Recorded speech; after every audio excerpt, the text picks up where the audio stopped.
ஒரு கையில் அருவா மறு கையில் அதுதான் என் பாணி கிளியே கிளியே.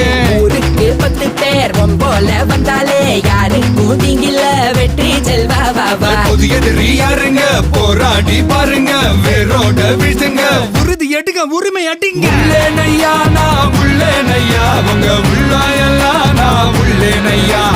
நம்பி வந்தா நான் நன்மை செய்வேன் உங்க நன்றி போதும் அப்பா. உள்ளேனையா நான் உள்ளேனையா உங்க உள்ளாயெல்லாம் நான் உள்ளேனையா. நம்பி வந்தா நான் நன்மை செய்வேன் உங்க நன்றி போதும் அப்பா. பாப்பா பாப்பா பப்பர பப்பா சும்மா பாப்பா பாப்பா வந்தாடப்பா.